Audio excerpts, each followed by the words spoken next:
हे guys, अस्सलाम वालेकुम। Welcome back to my Albarkat food channel. आज मैं चिड़ियों के पूरे घोंसले उतार लाई हूँ और साथ में अंडे भी।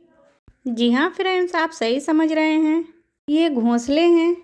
बट चिड़ियों के पेड़ पर से उतारे हुए घोंसले नहीं हैं, हमने इन्हें हाथों से बनाया है।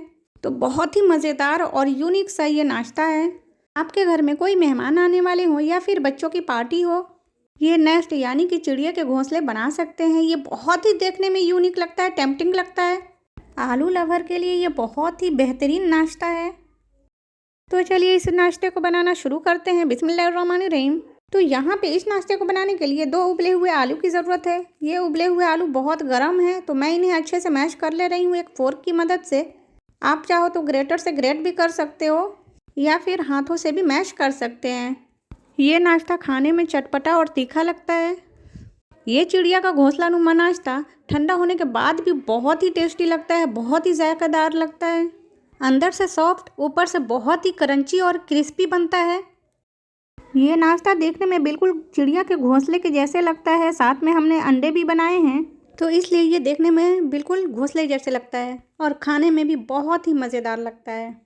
तो बातों ही बातों में आलू अच्छे से मैश हो गए हैं। गरम गरम आलू मैश करने से ये अच्छे से मैश हो जाते हैं, बिल्कुल भी इसमें गुठलियाँ नहीं रहती हैं। अब मैं यहाँ पे धनिया पाउडर डाल रही हूँ 1 छोटी चम्मच, और 1 छोटी चम्मच हमने ज़ीरा और काली मिर्च का पाउडर भी ले लिया है। और साथ ही साथ हमने चिली फ्लेक्स 1 छोटी चम्मच लिया है। चिली फ्लेक्स ना हो तो आप मिर्ची पाउडर भी डाल सकते हैं। यहाँ पे मैंने एक बारीक कटी हुई हरी मिर्च लिया है। अगर आप बच्चों के लिए बना रहे हैं तो आप मिर्ची कम ही डालें। और साथ ही साथ हमने मुट्ठी भर धनिया का फ्रेश पत्ता लिया है, बारीक कटा हुआ, उसे भी डाल दे रही हूँ। और मैंने थोड़ा सा बचा भी लिया है। अब 1 चम्मच मैंने लहसुन अदरक का पेस्ट डाला है। अगर लहसुन नहीं खाते तो आप स्किप कर सकते हैं। साथ ही साथ हमने 1 छोटी चम्मच नमक डाल दिया है टेस्ट के अकॉर्डिंग। आप अपने जायके के हिसाब से नमक डाल लीजिएगा। अब इन सारे मसालों को आलू में अच्छे से मिला लेना है। किसी भी चीज़ में धनिया पत्ती डालो तो उसका टेस्ट बहुत ही बढ़ जाता है। अब सारी चीज़ों को अच्छे से मिला के मैंने साइड में रख लिया है। अब इधर लेती हूँ मैं एक बोल में हमें लेना है कॉर्नफ्लावर। तो मैं यहाँ पे 4 बड़े चम्मच कॉर्नफ्लावर ले रही हूँ। आप इसकी जगह अरारोट भी ले सकते हैं। हमें इसकी स्लरी तैयार करनी है, तो मैंने यहाँ पे थोड़ा सा चिली फ्लेक्स और थोड़ा सा नमक और हमने जो धनिया पत्ती बचा के रखा था ना, उसे भी डाल देना है। और थोड़ा थोड़ा पानी डाल के हमें एक स्लरी अच्छे से तैयार कर लेना है। एक साथ पूरा पानी मत डालिएगा, वरना लम्स पड़ सकते हैं। इस तरह से फॉलोइंग कंसिस्टेंसी होनी चाहिए इसकी, जिस तरह से वीडियो में मैं आपको दिखा रही हूँ। तो हमारा ये बैटर तैयार है, मतलब कि स्लरी तैयार है। अब इधर हम प्लेट ले लेते हैं और अब मैं ले रही हूँ वर्मिसेली यानी कि सेवई।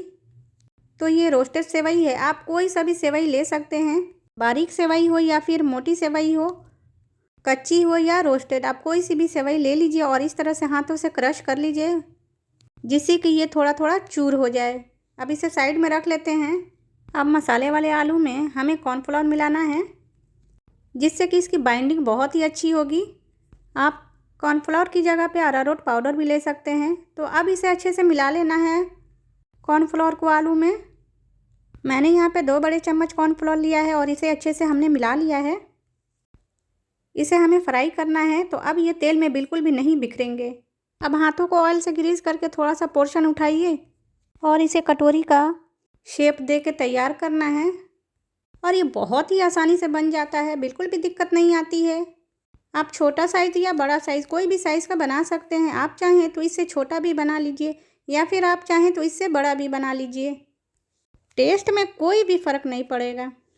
आपको आज की ये वीडियो कैसी लगी हमें कमेंट सेक्शन में ज़रूर बताइएगा। वीडियो अच्छी लगे तो लाइक कीजिए, शेयर कीजिए और सब्सक्राइब कर लीजिए। बेल आइकन को प्रेस करना बिल्कुल भी मत भूलिएगा ही, क्योंकि ये फ्री है।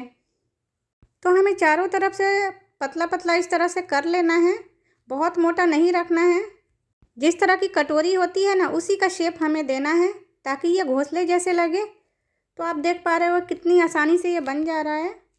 इस नाश्ते को आप त्योहारों में बनाइए या फिर घर आए मेहमान को बना के खिलाइए। 100% सभी को बहुत पसंद आएगा। घर आए मेहमान आपसे ज़रूर पूछेंगे कि आपने ये बनाया कैसे। तो इसी तरह से हमें एक एक कटोरी का शेप दे दे के इसको तैयार कर लेना है। और ये बिल्कुल भी टूटता भी नहीं है, क्योंकि इसमें अच्छी से बाइंडिंग हुई है। हमने कॉर्नफ्लोर जो मिलाया है ना, उससे बहुत ही अच्छी बाइंडिंग हो गई है इसकी, इसलिए इसको बनाने में कोई परेशानी, कोई दिक्कत होने वाली बात नहीं है। तो इसी तरह से हमें सारी कटोरियाँ एक एक करके तैयार कर लेनी है। तो मैंने यहाँ पे 2 कटोरियाँ बना ली हैं। मैं तीसरी कटोरी भी आपको बना के दिखा रही हूँ। तो जैसे वीडियो में दिखाई जा रही है ना, वैसे ही आप भी इसी तरह से बना लीजिए। तो आप देख पा रहे हो कितना आसान है ना बनाना इसे। एक बार आप सारी कटोरियाँ बना के रख लीजिए, फिर उसके बाद से हम आगे की तैयारी करेंगे।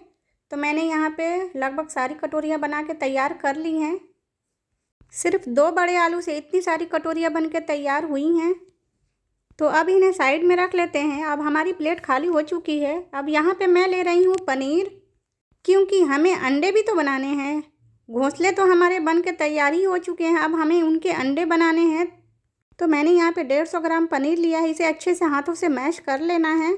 पनीर तो हाथों से ही अच्छे से मैश हो जाता है। अब बहुत ही बढ़िया से ये मैश हो गया है, आप देख पा रहे हो। अब इसके हम अंडे बनाएंगे छोटे छोटे। तो हाथों में थोड़ा थोड़ा पोर्शन उठाइए और इस तरह से हथेली पे रख के राउंड राउंड घुमाते हुए इसके अंडे तैयार कर लीजिए। चिड़िया के अंडे तो बहुत ही छोटे छोटे होते हैं, तो उसी हिसाब से हमें छोटे छोटे ही अंडे बना के तैयार करने हैं। मुर्गी के अंडे जैसे बड़े बड़े नहीं बनाने हैं। तो एक अंडा हमने बना लिया है।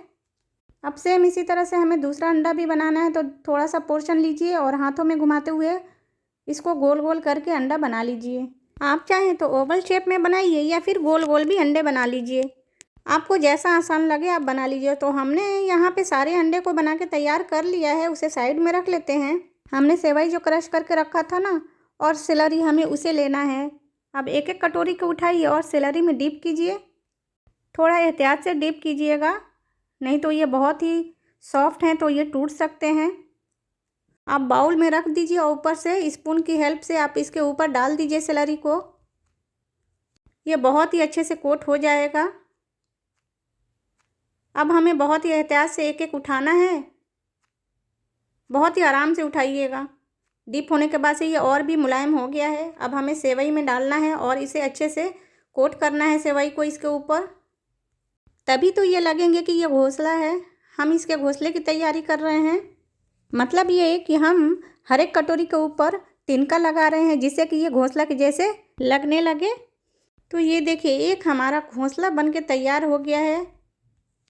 यकीन मानिए फ्रेंड्स, बहुत ही मज़े का बनकर ये तैयार होता है नाश्ता। तो हमें चारों तरफ से इसको लगा देना है और अच्छे से चिपका देना है, और जो एक्स्ट्रा होगा उसे हमें झाड़ के निकाल लेना है। अब इसे हम फ्राई करेंगे। तो मैंने गैस के ऊपर एक पैन चढ़ाया है, उसमें हमने रिफाइंड ऑयल डाला है। ऑयल के गर्म होते ही मैं इसमें जो हमने घोंसला बनाया है ना, उसको मैं डाल दे रही हूँ। बहुत सारा एक साथ डाल के फ्राई नहीं करना है, एक एक डाल के ही फ्राई कीजिए, तभी ये बढ़िया से फ्राई हो पाएगा। गैस की फ्लेम को मीडियम ही रखिएगा, हाई फ्लेम पे इसे मत फ्राई कीजिएगा। अब एक साइड से बहुत अच्छे से फ्राई हो गया है। अब मैं इसे पलट रही हूँ। तो ये देख पा रहे हो कितना बढ़िया से एक साइड का ये फ्राई हो गया है। कलर भी बहुत ही बढ़िया आया है।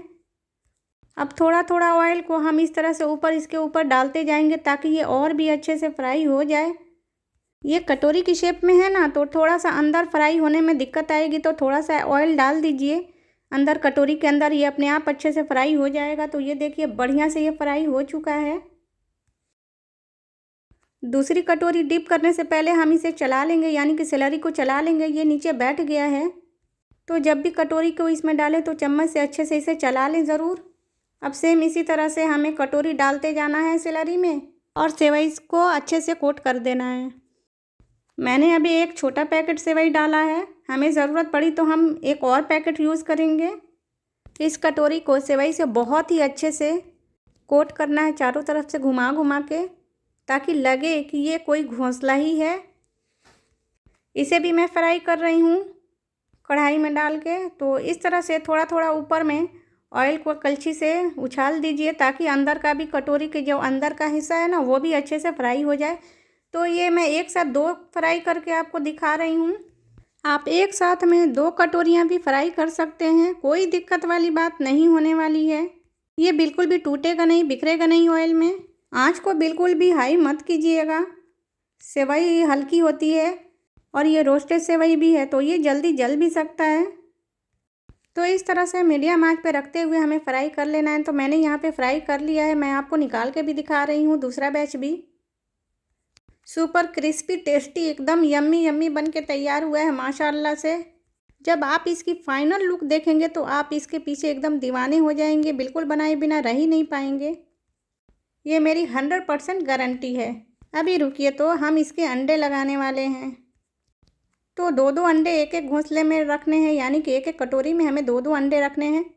चिड़िया दो दो अंडे देती है ना, उसी तरह से हमें दो दो अंडों को रख देना है। ये वही अंडे हैं जो हमने पनीर से बनाए हैं। इन्हें फ्राई नहीं करना है। पनीर तो वैसे भी कच्चा भी अच्छा लगता है, बिना फ्राई किए भी ये बहुत ही बढ़िया लगता है। फ्राई करने से अंडे के कलर चेंज हो जाएंगे तो ये बिल्कुल भी रियल अंडे जैसे नहीं लगेंगे। तो ये देखिए माशाल्लाह, वाह कितना बढ़िया लुक आया है फाइनली। तो लग रहा है ना टेम्पटिंग। ये बहुत ही क्रंची क्रिस्पी बना हुआ है, मज़ेदार, सुपर्ब माशाल्लाह। देखने में ही इतना ज़बरदस्त लग रहा है। सच बताऊं तो इन चिड़िया के घोंसलों को देख के मुझे तोड़ के दिखाने का भी मन नहीं कर रहा है। अरे कैसे मैं चिड़िया के घोंसलों को तोड़ के बर्बाद कर दूं, लेकिन दिखाना तो पड़ेगा ही आपको, ताकि आप भी इसे ज़रूर ट्राई करें। तो ये देखिए, दिखाने के चक्कर में चिड़िया के घोंसले के अंडे भी गिर गए। तो मैं आपको अंदर से तोड़ के दिखा रही हूँ। ये बहुत ही क्रिस्पी बना हुआ है, अंदर से सॉफ्ट है, ऊपर से क्रंची क्रिस्पी है। तो आप इसे ज़रूर ट्राई कीजिए। आज की इस घोंसले की रेसिपी की फीडबैक हमें ज़रूर दीजिएगा। आप इसे ज़रूर बनाइए, खाइए, पीजिए, एंजॉय कीजिए। मिलते हैं अगले वीडियो में, तब तक के लिए अपना ख्याल रखिए। अल्लाह हाफिज़।